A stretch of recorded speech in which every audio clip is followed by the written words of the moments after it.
Quand j'étais plus jeune, mes parents m'ont forcé à passer toutes mes vacances au village à travailler les champs.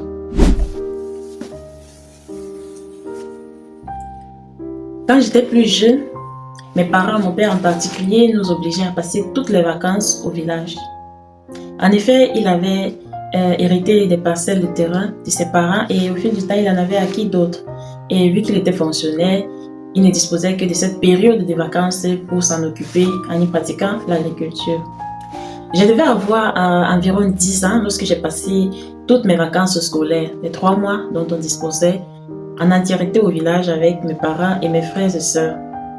Vous imaginez qu'à cet âge-là, j'étais très en colère parce que mes camarades devaient passer des vacances avec leur oncle ou bien des tantes en ville où ils devaient s'amuser, faire des jeux, faire des choses auxquelles moi je rêvais.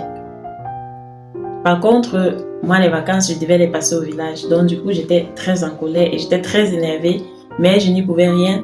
Ce sont les parents qui décidaient pour moi.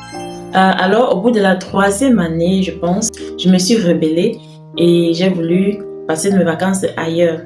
Alors, cette année-là, mes parents ont cédé et ils m'ont envoyé chez un oncle. Curieusement, à peine 3 semaines, je leur ai dit que je voulais rentrer.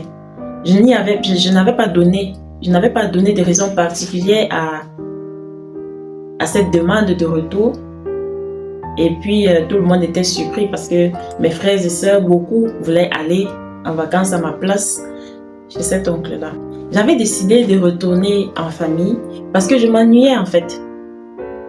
Pour moi qui étais habituée à faire des choses pendant les vacances, me retrouver dans un milieu où je me lève le matin, je prends le petit déjeuner et puis je regarde la télé toute la journée ou bien je vais juste me promener. Je n'étais pas habituée à ce mode de vie-là et du coup je m'ennuyais. Ce qui a fait en sorte que je veux y rentrer. Donc, après cette année, toutes les autres années, jusqu'à ce que j'obtienne mon baccalauréat, nous les avons passées au village. Nous avions toujours un programme bien chargé, un planning bien détaillé que nous devrions accomplir au cours de ces 3 mois. Et puis, au fil des années, on a rencontré de nouvelles personnes, des jeunes comme nous au village, on s'est adapté, on a même trouvé des activités de vacances aussi, en dehors des travaux champêtres qui nous attendaient. Alors, si je vous raconte cette histoire aujourd'hui, c'est parce que, après avoir lu le livre de cette habitude, je me suis rendu compte que, en fait, ce que mes parents, mon papa en particulier, voulaient à travers ce temps passé pendant les vacances au village, ils voulaient nous inculquer le sens du travail, comme il avait reçu de ses parents avant nous. Le sens du travail bien fait et toute la persévérance qu'il faut avoir lorsqu'on fait des choses dans la vie. Parce que pour faire l'agriculture, je dois vous dire, il faut être assez persévérant et il faut avoir beaucoup de patience. Aujourd'hui, je les remercie. Je les remercie pour ces années, pour ce temps que nous avons passé au village, mes frères et sœurs et moi.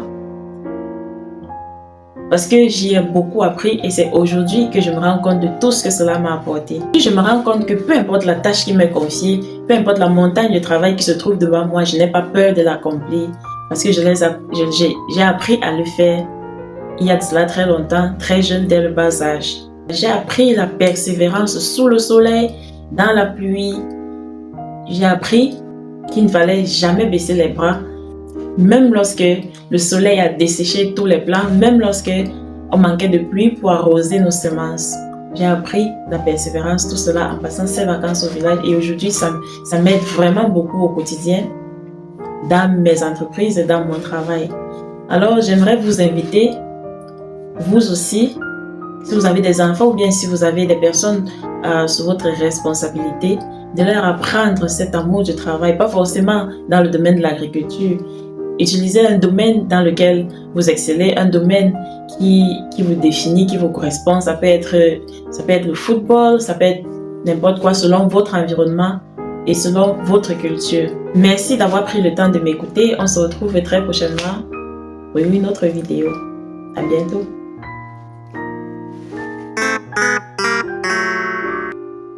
Même